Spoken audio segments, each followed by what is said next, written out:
1 Samuel, chapitre 28. En ce temps-là, les Philistins rassemblèrent leurs troupes et formèrent une armée pour faire la guerre à Israël.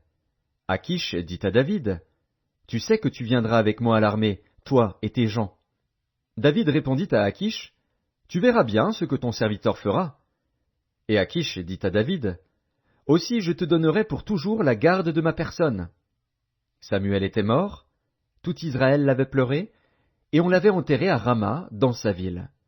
Saül avait ôté du pays ceux qui évoquaient les morts et ceux qui prédisaient l'avenir. Les Philistins se rassemblèrent et vinrent camper à Sunem. Saül rassembla tout Israël, et ils campèrent à Gilboa. À la vue du camp des Philistins, Saül fut saisi de crainte, et un violent tremblement s'empara de son cœur. Saül consulta l'Éternel. Et l'Éternel ne lui répondit point, ni par des songes, ni par l'Urim, ni par les prophètes. Et Saül dit à ses serviteurs, « Cherchez-moi une femme qui évoque les morts, et j'irai la consulter. » Ses serviteurs lui dirent, « Voici, à Endor, il y a une femme qui évoque les morts. » Alors Saül se déguisa et prit d'autres vêtements, et il partit avec 2 hommes. Ils arrivèrent de nuit chez la femme. Saül lui dit, « Prédis-moi l'avenir en évoquant un mort, et fais-moi monter celui que je te dirai. » La femme lui répondit, « Voici, tu sais ce que Saül a fait, comment il a retranché du pays ceux qui évoquent les morts et ceux qui prédisent l'avenir.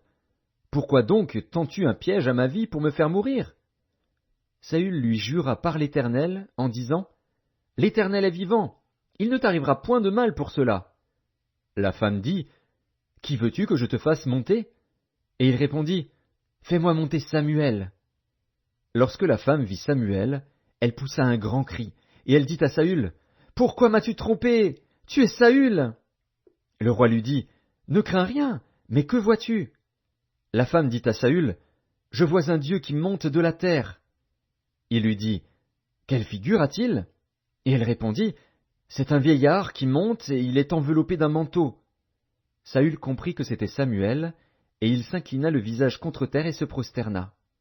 Samuel dit à Saül, « Pourquoi m'as-tu troublé, en me faisant monter? » Saül répondit, « Je suis dans une grande détresse. Les Philistins me font la guerre, et Dieu s'est retiré de moi. Il ne m'a répondu ni par les prophètes, ni par des songes, et je t'ai appelé pour que tu me fasses connaître ce que je dois faire. » Samuel dit, « Pourquoi donc me consultes-tu, puisque l'Éternel s'est retiré de toi et qu'il est devenu ton ennemi?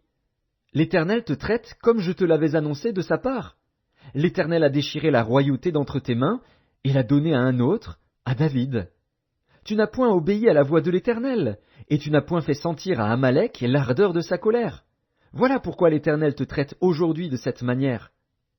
Et même l'Éternel livrera Israël avec toi entre les mains des Philistins. Demain, toi et tes fils, vous serez avec moi, et l'Éternel livrera le camp d'Israël entre les mains des Philistins. » Aussitôt Saül tomba à terre de toute sa hauteur, et les paroles de Samuel le remplirent d'effroi. De plus, il manquait de force, car il n'avait pris aucune nourriture de tout le jour et de toute la nuit. La femme vint auprès de Saül, et, le voyant très effrayé, elle lui dit, « Voici, ta servante a écouté ta voix. J'ai exposé ma vie en obéissant aux paroles que tu m'as dites. Écoute maintenant, toi aussi, la voix de ta servante, et laisse-moi t'offrir un morceau de pain, afin que tu manges pour avoir la force de te mettre en route. » Mais il refusa, et dit, « Je ne mangerai point. » Ses serviteurs et la femme aussi le pressèrent, et il se rendit à leurs instances.